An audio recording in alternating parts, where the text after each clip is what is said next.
ನಮಸ್ಕಾರ ವೀಕ್ಷಕರೇ, ನೀವು ನೋಡ್ತಾ ಇದ್ದೀರಾ ವಿಶ್ವವಾಣಿ ಮನೆ. ನಾನು ಕೇಶವ್ ಪ್ರಸಾದ್. ವೀಕ್ಷಕರೇ, ನೀವು ಈ ಹಿಂದಿನ ಸಂಚಿಕೆಗಳಲ್ಲಿ ಬಿಟ್ಕಾಯಿನ್ ಬಗ್ಗೆ ಸಾಕಷ್ಟು ಮಾಹಿತಿಯನ್ನು ತಿಳಿದುಕೊಂಡಿದ್ದೀರಿ. ಇನ್ನು ಇಲ್ಲಿ ಇವತ್ತಿನ ಎಪಿಸೋಡಲ್ಲಿ ನಾವು ಬಿಟ್ಕಾಯಿನ್ ಮತ್ತು ಇತರ ಕ್ರಿಪ್ಟೋ ಕರೆನ್ಸಿಗಳ ಬಗ್ಗೆ ಸಾಕಷ್ಟು ಉಪಯುಕ್ತವಾದ ಮಾಹಿತಿಯನ್ನು ತಿಳಿದುಕೊಳ್ಳೋಣ ಅಂತ. ಯಾಕಂದರೆ ಕ್ರಿಪ್ಟೋ ಕರೆನ್ಸಿ ಬಿಟ್ಕಾಯಿನ್ ನಡುವೆ ಏನು ವ್ಯತ್ಯಾಸ ಅನ್ನೋಂಥದ್ದು ಅನೇಕ ಮಂದಿಗೆ ತಿಳಿದಿಲ್ಲ ಅಂತ ವರದಿಗಳು ಹೇಳ್ತಾ ಇದ್ದಾವೆ. ಹಾಗಾಗಿ ಕ್ರಿಪ್ಟೋ ಕರೆನ್ಸಿ ಅಂತಂದರೆ ಏನು, ಬಿಟ್ಕಾಯಿನ್ ಏನು, ಇದರ ಮಧ್ಯೆ ಏನು ವ್ಯತ್ಯಾಸ ಇದೆ ಎನ್ನುವುದ್ರ ಬಗ್ಗೆ ಸಾಕಷ್ಟು ಉಪಯುಕ್ತವಾದ ಮಾಹಿತಿಯನ್ನು ಇವತ್ತಿನ ವಿಶೇಷ ಎಪಿಸೋಡ್ ನಾವು ತಿಳ್ಕೊಳ್ಳೋಣ. ಇದಕ್ಕಾಗಿ ನಮ್ಮ ಜೊತೆ ಇವತ್ತು ಕಾರ್ತಿಕ್ ಎಂ ಅವರಿದ್ದಾರೆ. ಸ್ವತಃ ಬಿಟ್ಕಾಯಿನನ್ನು ಬಳಕೆ ಮಾಡಿ ಮತ್ತು ಅದರ ಬಗ್ಗೆ ಸಾಕಷ್ಟು ಅಧ್ಯಯನ ಮಾಡಿರುವ ಕಾರ್ತಿಕ್ ಎಂ ಅವರನ್ನ ಕಾರ್ಯಕ್ರಮಕ್ಕೆ ಬರಮಾಡ್ಕೊಳ್ಳೋಣ. ನಮಸ್ಕಾರ ಕಾರ್ತಿಕ್ ಸರ್. ನಮಸ್ಕಾರ ಸರ್. ಅದಾಗಿ ಈ ಹಿಂದಿನ ಸಂಚಿಕೆಗಳಲ್ಲಿ ತಾವು ಸಾಕಷ್ಟು ಮಾಹಿತಿಯನ್ನು ಕೊಟ್ಟಿದ್ದೀರಿ. ಸೊ ಇವತ್ತಿನ ಎಪಿಸೋಡಲ್ಲಿ ನಾವು ಬಿಟ್ಕಾಯಿನ್ ಮತ್ತು ಕ್ರಿಪ್ಟೋ ಕರೆನ್ಸಿ ಅಂದರೆ ಏನು, ಇವುಗಳ ಮಧ್ಯೆ ಏನು ವ್ಯತ್ಯಾಸ ಇದೆ, ಅದ್ರ ಬಗ್ಗೆ ಉಪಯುಕ್ತವಾದ ಮಾಹಿತಿಯನ್ನು ತಿಳಿಸ್ಕೊಡ್ತೀರಾ ಅಂತ. Yes sir. ನಾವು ಹಿಂದಿನ ಎಪಿಸೋಡಲ್ಲಿ ಎಲ್ಲರೂ ಡಿಸ್ಕಸ್ ಮಾಡಿರೋ ಹಾಗೆ ಬಿಟ್ಕಾಯಿನ್ ಹಣ, ಹಾಗಾದರೆ ಕ್ರಿಪ್ಟೋ ಕರೆನ್ಸಿ ಅಂದರೆ ಏನು ಅಂತ ನೋಡೋದಾದರೆ ಇದು one of the very important topic. ಯಾಕಂದರೆ ಬಿಟ್ಕಾಯಿನ್ ಬೆಲೆ ತುಂಬ ಜಾಸ್ತಿ ಆಗಿರೋದ್ರಿಂದ ಜನ ಓಕೆ ಅದು ಬೆಲೆ ಜಾಸ್ತಿ ಆಗೋಗಿದೆ, ಹಾಗಾಗಿ ನನಗೆ ಇನ್ನೊಂದು ಬಿಟ್ಕಾಯಿನ್ ಹುಡ್ಕೊತ ಹೋಗೋಣ ಅಂಥೇಳಿ ಹಲವಾರು ಕ್ರಿಪ್ಟೋ ಕರೆನ್ಸಿಗಳನ್ನು ಬೈ ಮಾಡಿ ತಾವು ಕಷ್ಟಪಟ್ಟು ದುಡ್ದಿರ್ತಕ್ಕಂಥ ಹಣವನ್ನು ಕಳ್ಕೊಳ್ತಾ ಇದ್ದಾರೆ. ಮಾರ್ಕೆಟಲ್ಲಿ ಕೂಡ ನೂರಾರು ಕ್ರಿಪ್ಟೋ ಕರೆನ್ಸಿಗಳಂತ ಸಿಗುತ್ತೆ, ಕೋಟ್ಯಾಂತರ ಕ್ರಿಪ್ಟೋ ಕರೆನ್ಸಿಗಳು ಬಂದುಬಿಟ್ಟಿದ್ದಾವೆ. ಬಟ್ ಒಂದೇ ಮಾತಲ್ಲಿ ಕ್ರಿಪ್ಟೋ ಕರೆನ್ಸಿ ಹೇಳಬೇಕು ಅಂತಂದರೆ ಇವೆಲ್ಲವೂ ಕೂಡ ಒಂದು ಪೊನ್ಜಿ ಸ್ಕೀಮ್ಸ್, ಹಗರಣ, ಸ್ಕ್ಯಾಮ್ಸ್. ಇಂಗ್ಲೀಷ್ನಲ್ಲಿ garbage coins, alt coins, shit coins ಅಂತೇಳಿ ಕರೀತಾರೆ. ನಾನು ಕನ್ನಡದಲ್ಲಿ ಇವಕ್ಕೆ ಹಸಿ ಕಸ ಒಣ ಕಸ ಕಾಯಿನ್ಸ್ ಅಂತೇಳಿ ನಾಮಕರಣ ಮಾಡಿದ್ದೀನಿ. ಏನಕ್ಕೆ ಅಂತಂದರೆ ಈ ಥರ ಹಸಿ ಕಸ ಒಣ ಕಸ ಅಂತಂದರೆ ನಾವು ಅದು ಮನೇಲಿ ಇಟ್ಕೊಳ್ಳೋದಿಲ್ಲ, ಅದನ್ನು ಪ್ರತಿದಿನ ಬೆಳಿಗ್ಗೆ ಹಚ್ಚಿ ಹಾಕ್ಬಿಡ್ಬೇಕು ಅದನ್ನು. ಇಲ್ಲ ಅಂತಂದರೆ ಅವು ನಮ್ಮ ಮನೆಯನ್ನೇ ಹಾಳು ಮಾಡಿಬಿಡುತ್ತೆ, ಅಂದರೆ ಗಬ್ಬು ಮಾಡಿಬಿಡ್ತವೆ ಅನ್ನೋವಂಥ ಒಂದು ವಾತಾವರಣದಲ್ಲಿ. ಸೊ ಈ ಒಂದು ಕ್ರಿಪ್ಟೋ ಕರೆನ್ಸಿ ಏನಂತಂದರೆ A kind of equity kind of companies, ಒಂದು Penney equity plus Ponzi schemes. ಇದು ಹಣ ಆಗೋದಕ್ಕೆ ಸಾಧ್ಯ ಇಲ್ಲ, ಯಾಕಂತಂದರೆ ಇದಕ್ಕೆಲ್ಲ ಸೃಷ್ಟಿಕರ್ತಾ ಇದ್ದಾರೆ. ಕ್ರಿಪ್ಟೋ ಕರೆನ್ಸೀಸ್ ಎಲ್ಲ ಒಬ್ಬ ವ್ಯಕ್ತಿ ಅಥವಾ ಗ್ರೂಪ್ ಆಫ್ ಪೀಪಲ್ ಅಥವಾ ಒಂದು ಸೆಂಟ್ರಲೈಸ್ಡ್ ಎಂಟಿಟಿ ತಮ್ಮ ಅಧೀನದಲ್ಲಿ ಇಟ್ಕೊಂಡಿದ್ದಾರೆ ಒಂದು. ಹಾಗಾಗಿ ಇದು ಕಾಮೋಡಿಟಿ ಅಂತೂ ಅಲ್ಲ, ಯಾಕಂದರೆ ಇಶ್ಯೂರ್ ಇದ್ದಾರೆ, ಮಾಲೀಕ ಇದ್ದಾರೆ. ಅದಕ್ಕೆ ಇವರು ಈಕ್ವಿಟಿ ಥರ ಏಕೆ ಕೆಲಸ ಮಾಡ್ತಿದ್ದಾರೆ ಅಂತಂದರೆ ಇವರು ನಮ್ಮ ದೇಶದಲ್ಲಿರ್ತಕ್ಕಂಥ ಸೆಬಿ ಹತ್ರನೂ ಕೂಡ ಏನು ರಿಜಿಸ್ಟರ್ ಆಗಿರೋದಿಲ್ಲ, ಅಮೇರಿಕಾದ ಸೆಕ್ಯೂರಿಟಿ ಎಕ್ಸ್ಚೇಂಜ್ ಕಮಿಷನ್ ಹತ್ರನೂ ರಿಜಿಸ್ಟರ್ ಆಗಿರೋದಿಲ್ಲ, ಯಾವುದೇ ರೀತಿ ಫೈಲಿಂಗ್ಸ್ ಇಲ್ಲ, ಡಿಸ್ಕ್ಲೋಜರ್ಸ್ ಇಲ್ಲ. ಒಂದು ಕಂಪ್ನಿ ಅಂತಲೇ ಒಂದು ಕ್ವಾಲಿಟಿ ಗೂಡ್ಸ್ ಆ್ಯಂಡ್ ಸರ್ವಿಸಸ್ನ ಮಾರ್ಕೆಟಲ್ಲಿ ಕೊಡಬೇಕಾಗತ್ತೆ. ಇವರು ಯಾವುದೇ ರೀತಿ ಕ್ವಾಲಿಟಿ ಗೂಡ್ಸ್ ಆ್ಯಂಡ್ ಸರ್ವಿಸಸ್ ಕೊಡ್ತಾ ಇಲ್ಲ. ಕ್ಯಾಶ್ ಫ್ಲೋ ಅಂತೂ ಇಲ್ಲವೇ ಇಲ್ಲ, ಬಿಲ್ಡಿಂಗ್ಸ್ ಇದೆಯಾ, ಅಸೆಟ್ಸ್ ಇದೆಯಾ, ಯಾವುದೂ ಇಲ್ಲ. ಸೊ ಬೇಸಿಕಲಿ ಅನ್ಲಿಮಿಟೆಡ್ ಶೇರ್ಸ್ ಅಥವಾ ಕ್ರಿಪ್ಟೋ ಕರೆನ್ಸಿಗಳಿಗೆ ಹೇಳತ್ತಾನೆ ಅನ್ಲಿಮಿಟೆಡ್ ಕಾಯಿನ್ಸ್ ಆರಾಮವಾಗಿ ಕ್ರಿಯೇಟ್ ಮಾಡಿ ಮಾರ್ಕೆಟಲ್ಲಿ ಬಿಡ್ತಾ ಇದ್ದಾರೆ. ಭಾಳ ಡೇಂಜರಸ್ ಅಂತ ಹೇಳ್ಬೋದಾಗಿದ್ರೆ ಇಲ್ಲೆಲ್ಲ ಹಣವನ್ನು completely dangerous, it's completely Ponzi, ಹಗರಣ. ಎಲ್ಲಿಂದ ಶುರುವಾಯಿತು ಇವೆಲ್ಲ ಅಂತ ನೋಡೋಕ್ಕಾದ್ರೆ ಯಾವಾಗ ಜನವರಿ 3ನೇ ತಾರೀಕು 2009 ಬಿಟ್ಕಾಯಿನ್ ರನ್ ಆಗೋಕ್ಕೆ ಶುರುವಾಯಿತು. It's a commodity. ಈಗ ನಾವು ಇಂದಿನ ಎಪಿಸೋಡ್ ಮಾತಾಡೋರು ಹಾಗೆ ಜನವರಿ 11ನೇ ತಾರೀಕು 2024 ಬಿಟ್ಕಾಯಿನ್ ಅಧಿಕೃತವಾಗಿ ಕ್ಯಾಪಿಟಲ್ ಮಾರ್ಕೆಟ್ಸಿಗೆ ಎಂಟ್ರ್ ಆಯಿತು, ಬಿಟ್ಕಾಯಿನ್ ETF ಮುಖಾಂತರ. ಅಮೇರಿಕಾದ ಸೆಕ್ಯೂರಿಟಿ ಎಕ್ಸ್ಚೇಂಜ್ ಕಮಿಷನ್ ಮುಂದೆ ಒಂದು ಕ್ವಶನ್ ಬಂತು. ಈ ಒಂದು ಅಸೆಟ್ನ ETF ನಾವು ಟ್ರೇಡ್ ಮಾಡಬೇಕು ಅಂತಂದರೆ ಈ ಅಸೆಟ್ ಯಾವುದು? ನಾನು ಈಕ್ವಿಟಿಯಾಗಿ ಕ್ಲಾಸಿಫೈ ಮಾಡಬೇಕಾ, ರಿಯಲ್ ಎಸ್ಟೇಟಾಗಿ ಕ್ಲಾಸಿಫೈ ಮಾಡಬೇಕಾ, ಅಥವಾ ಕಾಮೋಡಿಟಿಯಾಗಿ ಕ್ಲಾಸಿಫೈ ಮಾಡಬೇಕಾ? ಅಂದರೆ gold, natural gas, crude oil, ಇವೆಲ್ಲ ಕಾಪರ್, ಜಿಂಕ್ ಎಲ್ಲ ಇವೆಲ್ಲವೂ ಕೂಡ ಪ್ರಕೃತಿಯಲ್ಲಿರ್ತಕ್ಕಂಥ ವಸ್ತು. ಯಾರೂ ಇಶ್ಯೂಯರ್ಸ್ ಇಲ್ಲ. ಅಮೇರಿಕಾದ ಸೆಕ್ಯೂರಿಟಿ ಎಕ್ಸ್ಚೇಂಜ್ ಕಮಿಷನ್ ಬಿಟ್ಕಾಯಿನನ್ನು ಕಾಮೋಡಿಟಿಯಾಗಿ ಕ್ಲಾಸಿಫೈ ಮಾಡ್ತು, ಯಾಕೆಂದರೆ ಇದಕ್ಕೆ ಯಾರೂ ಇಶ್ಯೂರ್ ಇಲ್ಲ, ಯಾರೂ ಕಂಟ್ರೋಲ್ ಮಾಡ್ತಾ ಇಲ್ಲ. ಇದನ್ನೇ ಟ್ರಂಪ್ ಕ್ಯಾಬಿನೆಟ್ ಇರ್ತಕ್ಕಂಥ ಡೇವಿಡ್ ಸ್ಟಕ್ಸ್ ಕೂಡ ಹೇಳಿರುವಂಥದ್ದು. ನೀವು ಯಾಕೆ ರಿಸರ್ವ್ ಮಾಡಿದ್ರಿ ಬಿಟ್ಕಾಯಿನ್ ಅಂತ ಕೇಳಿದಾಗ bitcoin is unique, there is no issuer ಅಂತ ಹೇಳ್ತಾರೆ. ಬಟ್ ಬಿಟ್ಕಾಯಿನ್ ಹೊರತುಪಡಿಸಿ ಇರುವಂಥ ಎಲ್ಲ ಕ್ರಿಪ್ಟೋ ಕಾಯಿನ್ಸ್ ಏನಿದಾವಲ್ಲ ಇದೆಲ್ಲರಿಗೂ ಕೂಡ ಇಶ್ಯೂಯರ್ಸ್ ಇದ್ದಾರೆ. ಓಕೆ. ಮೊದಲೇ ಬಿಟ್ಕಾಯಿನ್ ನಂತರ ಬಂದಿರತಕ್ಕಂಥದ್ದು ಎಥೀರಿಯಂ ಅನ್ನುವಂಥ ಒಂದು ಕಾಯಿನ್. ಆ ಎಥೀರಿಯಂನ ಫೌಂಡರ್ ಯಾರಿದ್ದಾರೆ ಅವ್ರು ವಿಟಾಲಿಕ್ ಅಂತ ಹೇಳಿ ಅವ್ರ ಹೆಸರು.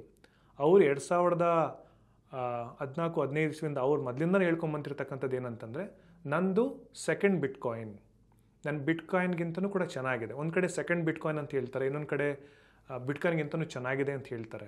ಅಂದರೆ ನಂದು ಚಿನ್ನ ನಂಬರ್ 1, ಚಿನ್ನ ನಂಬರ್ 2 ಈ ಥರ ಹೇಳ್ಕೊಂಡು ಬಂದಿರತಕ್ಕಂಥದ್ದು ಈ ಒಂದು ಕೋಟ್ಯಾಂತರ ಕ್ರಿಪ್ಟೋ ಕಾಯಿನ್ಸ್.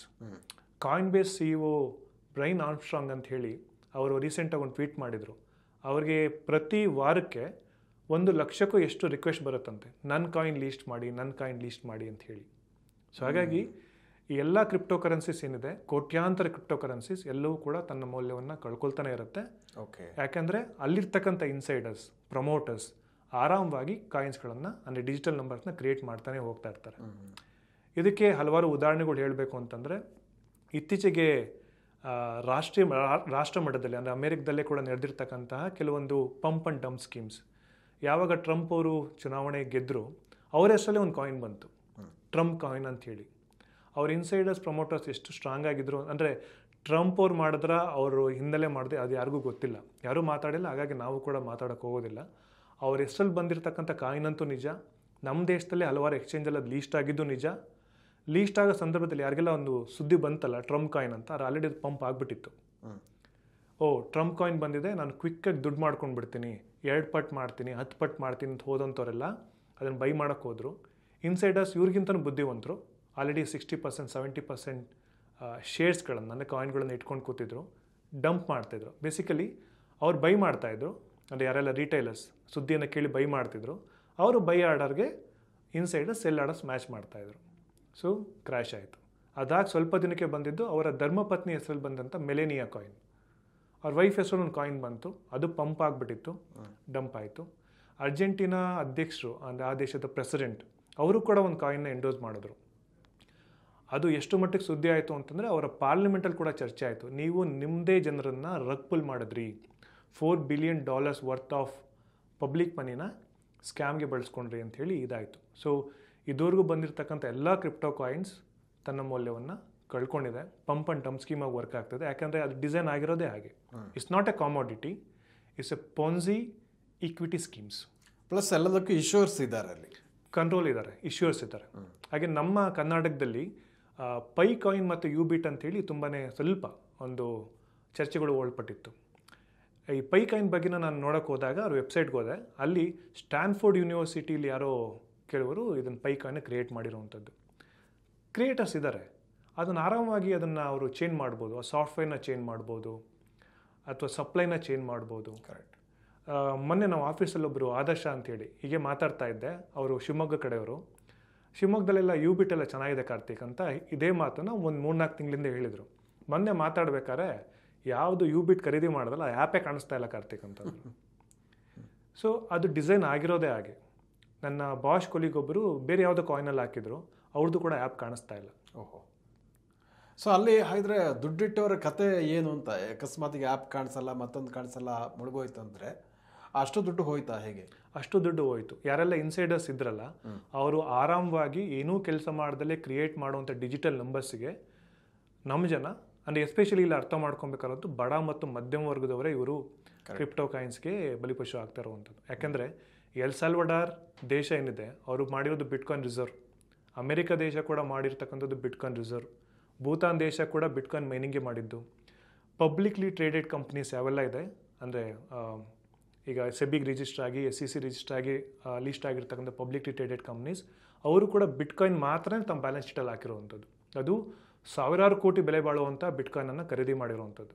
ಯಾವುದೇ ಒಂದೇ ಒಂದು ಪಬ್ಲಿಕ್ಲಿ ಟ್ರೇಡೆಡ್ ಕಂಪ್ನಿ, ಒಂದೇ ಒಂದು ದೇಶ, ಯಾರೇ ದೊಡ್ಡ ಮಿಲಿಯನಿಯರ್ ಬಿಲಿಯನಿಯರ್ಸ್ ಯಾರು ಕೂಡ ಬಿಟ್ಕಾಯಿನ್ ಹೊರತಾದಂಥ ಕಾಯಿನ್ಸ್ಗಳನ್ನು ಈ ಕ್ರಿಪ್ಟೋ ಕರೆನ್ಸಿ ಅಂತ ಏನು ಹೇಳ್ತೇವೆ, 100,000 ಇದಾವಲ್ಲ, ಕೋಟ್ಯಾಂತರ ಯಾರು ಬೈ ಮಾಡಲ್ಲ, ಅವನ್ನ ಯಾರೂ ಬೈ ಮಾಡಿಲ್ಲ. ಒಂದು ಒಳ್ಳೆ ಸಿಗ್ನಲ್ ಬೇಕು ಅಂದರೆ ದೇಶಗಳೇನೋ ಬಿಟ್ಕಾಯಿನ್ ಹೊರತುಪಡಿಸಿ ಏನಾದ್ರು ಖರೀದಿ ಮಾಡಿದಾವ?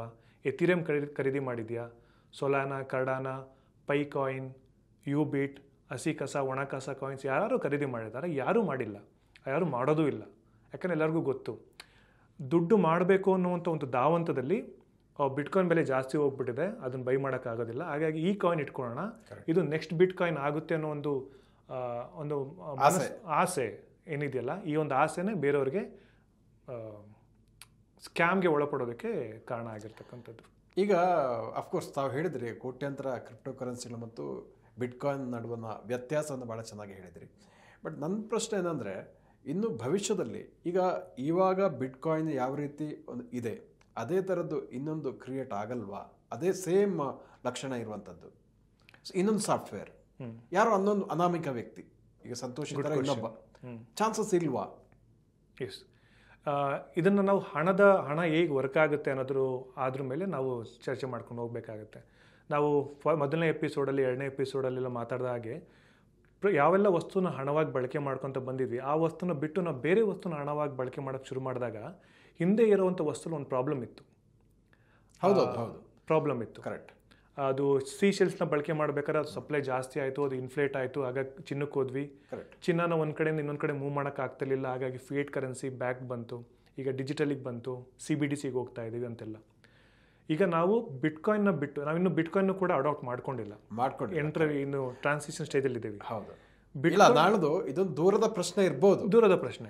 ಆದರೆ ಚಾನ್ಸಸ್ ಪಾಸಿಬಿಲಿಟೀಸ್ ಇದೆಯಾ ಅಂತ ನಾ ಕೇಳ್ತಾ ಇರುವಂಥದ್ದು. ಪಾಸಿಬಿಲಿಟೀಸ್ ಇಲ್ಲ. ಯಾಕೆ ಅಂತಂದರೆ ಬಿಟ್ಕಾಯಿನಲ್ಲಿ ಒಂದು ಸಮಾಜಕ್ಕೆ, ಅಂದರೆ ನಾವು ರಿಟೈಲರ್ಸ್ ಆಗಿರ್ಬೋದು, ಸರ್ಕಾರ ಆಗಿರ್ಬೋದು, ನಮ್ಮೆಲ್ಲರ ನೀಡ್ಸ್ ಆ್ಯಂಡ್ ವಾಂಟ್ಸ್ನ ಫುಲ್ಫಿಲ್ ಮಾಡುವಂಥ ಶಕ್ತಿ ಬಿಟ್ಕಾಯಿನ್ಗಿದೆ. ಇದು ಸ್ಟೋರ್ ಆಫ್ ವ್ಯಾಲ್ಯೂ, ಇದು ಮೀಡಿಯಮ್ ಆಫ್ ಎಕ್ಸ್ಚೇಂಜ್, ಅಂದರೆ ವ್ಯವಹಾರಕ್ಕೂ ಕೂಡ ಬಳಕೆ ಮಾಡ್ಬೋದು, ಸ್ಮಾಲ್ ಯೂನಿಟಲ್ಲೂ ಸಿಗುತ್ತೆ. ಜೊತೆಗೆ 3 ಇಂಪಾರ್ಟೆಂಟ್ ಫಂಕ್ಷನ್ ಮಾಡುತ್ತೆ. ಒಂದು ಸೇಲೆಬಿಲಿಟಿ ಅಕ್ರಾಸ್ ದ ಸ್ಪೇಸ್ ಅಂತ ಹೇಳ್ತಾರೆ. ಅಂದರೆ ಇವತ್ತು ನಾವು ಇಲ್ಲಿಂದ ಕೂತ್ಕೊಂಡು ಅಮೆರಿಕದಲ್ಲಿರ್ತಕ್ಕಂಥ ನನ್ನ ಸ್ನೇಹಿತ ಕಿರಣ್ಗೆ, ಅಂದರೆ ಎಷ್ಟೋ ಕಿಲೋಮೀಟರ್ ದೂರ ಇರ್ತಂಥ ಆ ಸ್ನೇಹಿತ ಕಿರಣ್ಗೆ ನಾನು ಇಲ್ಲಿಂದ ಬಿಟ್ಕಾಯಿನ್ ಕಳಿಸ್ಬೋದು. ಒಂದು. ಇನ್ನೊಂದು ಸೇಲೆಬಿಲಿಟಿ ಅಕ್ರಾಸ್ ದ ಟೈಮ್. ನಾನು ಬಿಟ್ಕಾಯಿನ್ ಇಟ್ಕೊಂಡಿದ್ದೀನಿ, 5 ವರ್ಷ, 10 ವರ್ಷ, 50 ವರ್ಷ, 100 ವರ್ಷ ಆದರೂ ಬಿಟ್ಕಾಯಿನ್ ತನ್ನ ಮೌಲ್ಯವನ್ನು ಕಾಪಾಡ್ಕೊಳ್ಳುತ್ತೆ. ಯಾಕೆಂದರೆ ಬಿಟ್ಕಾಯಿನ್ ಇರೋದು limited. So saleability across the space, ಒಂದು ಜಾಗದಿಂದ ಇನ್ನೊಂದು ಜಾಗಕ್ಕೆ ಬಿಟ್ಕಾಯಿನ್ ಕಳಿಸೋದು ಈಸಿ. ಅಕ್ರಾಸ್ ದ ಟೈಮ್ ಕೂಡ ಕಳಿಸ್ಬೋದು, ಸಣ್ಣ ಸಣ್ಣ ಪ್ರಮಾಣದಲ್ಲಿ ಕೂಡ ಮಾಡ್ಬೋದು. ಇದೆಲ್ಲದಕ್ಕಿಂತ ಹೆಚ್ಚಾಗಿ ಬಿಟ್ಕಾಯಿನ್ ಅನ್ನೋಂಥದ್ದು ಏನಿದೆ, ಅದು ಬರೀ ಸಾಫ್ಟ್ವೇರಲ್ಲಿ, ಇಟ್ಸ್ ಎ ನೆಟ್ವರ್ಕ್. ಸಾಫ್ಟ್ವೇರ್ನ ನಾವು ಅಪ್ಗ್ರೇಡ್ ಮಾಡ್ಬೋದು. ಸೊ ಹಾಗಾಗಿ ಬಿಟ್ಕಾಯಿನ್ ಒಂದು ಪ್ರೋಗ್ರಾಮಬಲ್ ಮನಿ. ನಮಗೆ ಬೇಕಾದಂಥ ನೀಡ್ಸ್ ಆ್ಯಂಡ್ ವಾಂಟ್ಸ್ನ ಫುಲ್ಫಿಲ್ ಮಾಡ್ಕೊಳ್ಳುವಂಥ ಶಕ್ತಿ ಬಿಟ್ಕಾಯಿನ್ ಸಾಫ್ಟ್ವೇರ್ಗಿದೆ. ಏನಂತಂದರೆ ಅದರ ಕೋರ್ ರೂಲ್ಸ್ ಏನಿದೆ ಅದನ್ನು ಚೇಂಜ್ ಮಾಡೋಕ್ಕೆ ಬರೋದಿಲ್ಲ. ಬಿಟ್ಕಾಯಿನ್ ಸಾಫ್ಟ್ವೇರಲ್ಲಿ 2 CPP ಫೈಲ್ಸ್ ಇದೆ, transaction.cpp ಮತ್ತು validation.cpp ಅಂತೇಳಿ. ಅಲ್ಲಿ ಕೋರ್ ರೂಲ್ಸ್ನ ಸತೋಷಿ ಯಾವಾಗ ಸಾಫ್ಟ್ವೇರ್ ರನ್ ಮಾಡೋರು ಅಲ್ಲಿ ಬರೆದಿಟ್ಟಿದ್ದಾರೆ. ಅದನ್ನೇನಾದ್ರು ನಾವು ಚೇಂಜ್ ಮಾಡಿದ್ರೆ ನಮ್ಮ ನೆಟ್ವರ್ಕೆ ಬೇರೆ ಆಗೋಗ್ಬಿಡುತ್ತೆ. ಸೊ ಬ್ಯಾಕ್ವರ್ಡ್ ಕಂಪ್ಯಾಟಿಬಿಲಿಟಿ ಅಂತ ಒಂದು ವರ್ಡ್ ಯೂಸ್ ಮಾಡ್ತಾರೆ ಸಾಫ್ಟ್ವೇರಲ್ಲಿ. ನಾನು ಅದನ್ನು ರೂಲ್ಸ್ ಚೇಂಜ್ ಮಾಡಿ ಆ ರೂಲ್ಸ್ ಸಾಫ್ಟ್ವೇರ್ ನನ್ನ ಲ್ಯಾಪ್ಟಾಪಲ್ಲಿ ರನ್ ಮಾಡಿದ್ರೆ ಬ್ಯಾಕ್ವರ್ಡ್ ಕಂಪ್ಯಾಟಿಬಿಲಿಟಿ ಆಗೋದಿಲ್ಲ. ನಮಗೆ ಬೇಕಾದಂಥ ನೀಡ್ಸ್ ಆ್ಯಂಡ್ ವಾಂಟ್ಸ್ನ ಫುಲ್ಫಿಲ್ ಮಾಡ್ಕೊಬೋದು ಬಿಟ್ಕಾಯಿನಲ್ಲಿ. ಆ ಒಂದು ರೂಲ್ಸ್ನ ಚೇಂಜ್ ಮಾಡೋಕ್ಕೆ ಸಾಧ್ಯ ಆಗೋದಿಲ್ಲ.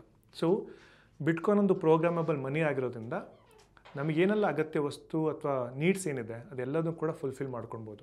ಸೊ ಇನ್ನೊಂದು ಬಿಟ್ಕಾಯಿನ್ ಬರೋದಕ್ಕೆ ಸಾಧ್ಯನೇ ಇಲ್ಲ. ಯಾಕಂದರೆ ಏನಾದ್ರು ಒಂದು ಪ್ರಾಬ್ಲಮ್ ಇರಬೇಕಲ್ಲ ಬಿಟ್ಕಾಯಿನಲ್ಲಿ, ಹಾಗಂದ್ರೆ ನಾವು ಹೋಗೋಕ್ಕೆ ಸಾಧ್ಯ. ಆಮೇಲೆ ಈ ಒಂದು ಎಕ್ಸ್ಪೆರಿಮೆಂಟ್ ತುಂಬ ಆಗೋಗಿದೆ. ಬಿಟ್ಕಾಯಿನ್ ಹೆಸರಲ್ಲೇ ಸುಮಾರು 50-100ಕ್ಕಿಂತ ಹೆಚ್ಚು ಪ್ರಾಜೆಕ್ಟ್ಸ್ ಬಂದಿದ್ದಾವೆ. ಬಿಟ್ಕಾಯಿನ್ ಕ್ಯಾಶ್, ಬಿಟ್ಕಾಯಿನ್ SV, ಯಾರೊಬ್ಬರು ಬಿಟ್ಕಾಯಿನ್ ಗೋಲ್ಡ್ ಅಂತಲೇ ಕ್ರಿಯೇಟ್ ಮಾಡ್ಕೊಂಡಿದ್ದಾರೆ. ಈ ರೀತಿ ಹಲವಾರು ಹೋಗಿದೆ. History shows is completely failed. ಯಾವುದೇ ರೀತಿ ನೀಡ್ಸು ವಾಂಟ್ಸು ಬಿಟ್ಕಾಯಿನ್ ಹೊರತಾದಂತೂ ಬರೋದಿಲ್ಲ. ಹಾಗಾಗಿ ಮತ್ತೊಂದು ಬಿಟ್ಕಾಯಿನ್ ಬರೋದಕ್ಕೆ ಸಾಧ್ಯನೇ ಇಲ್ಲ. ಸೊ ನಮ್ಮ ವೀಕ್ಷಕರಿಗೆ ಇಷ್ಟೊತ್ತು ಕ್ರಿಪ್ಟೋ ಕರೆನ್ಸಿ ಮತ್ತು ಬಿಟ್ಕಾಯಿನ್ ಮಧ್ಯೆ ಇರುವಂಥ ವ್ಯತ್ಯಾಸ ಮತ್ತು ಇನ್ನೊಂದು ಬಿಟ್ಕಾಯಿನ್ ಬರಲಿಕ್ಕೆ ಸಾಧ್ಯ ಇಲ್ಲ ಅನ್ನೋದಕ್ಕೆ ಸಾಕಷ್ಟು ಕಾರಣಗಳನ್ನು ವಿವರಿಸಿದ್ರಿ. ಅದಕ್ಕಾಗಿ ಧನ್ಯವಾದಗಳು. Thank you sir. ವೀಕ್ಷಕರೇ, ಇಂತಹ ಮತ್ತಷ್ಟು ಉಪಯುಕ್ತ ವಿಡಿಯೋಗಳಿಗೆ ವಿಶ್ವವಾಣಿ ಮನಿ ಯೂಟ್ಯೂಬ್ ಚಾನಲನ್ನು ವೀಕ್ಷಿಸಿ ಹಾಗೂ ಸಬ್ಸ್ಕ್ರೈಬ್ ಮಾಡಿ. ವಂದನೆಗಳು.